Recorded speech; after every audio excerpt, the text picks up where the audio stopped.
नमस्कार मित्रांनो, ठरलं तर मग या सिरीजमध्ये काय घडलं आपण ते बघणार आहोत. इकडे प्रिया नागराजला कॉल करते आणि बोलते की मैपत तुळजापूरमध्येच आहे, जर तुमचा गळा वाचवायचा असेल तर या ठिकाणी लवकर या. मी तिथे कसा येऊ असं तो विचारतो, कारण त्या ठिकाणी कल्पना आणि अर्जुन सायली देखील आहे.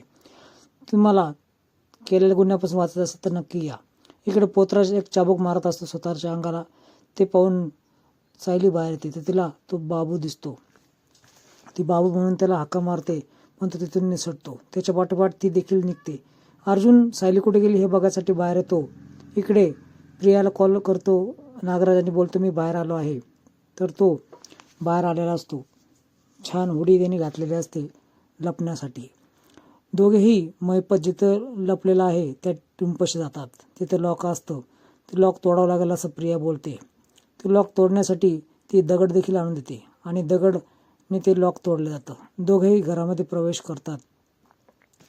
तर तिथं मैपत असतो. मैपत डायरेक्ट त्या प्रियाचा गळा दाबतो आणि नागराजवर बंदूक रिकतो आणि का रे आत्ताशी आला का तू?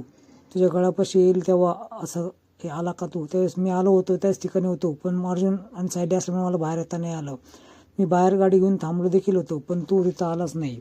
असं मैपतला तो पॉलिशी मारतो. खरं तर मैपत पकडला जाईल आणि आपलं नाव एक्सपोज होईल या भीतीने तो मैपतलाच मारायला आलेला असतो.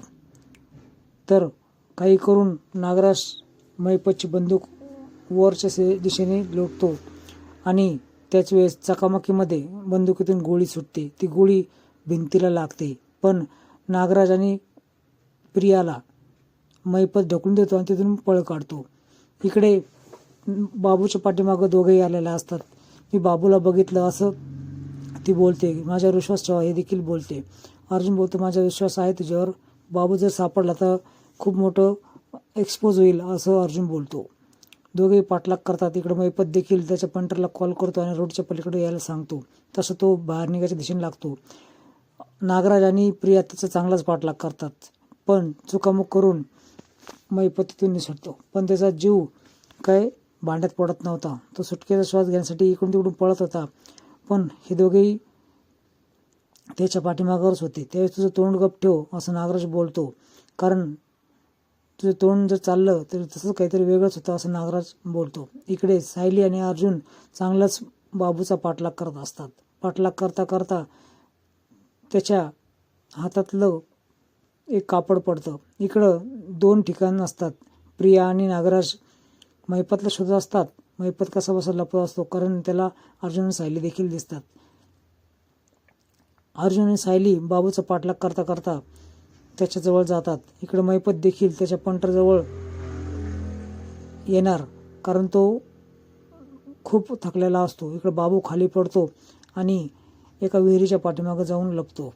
तर हिला चाबूक दिसतो. चाबूक ती हातामध्ये घेते. इकडे मैपत समोर प्रिया येऊन थांबते. अण्णा सर तुम्ही असं काय करताय?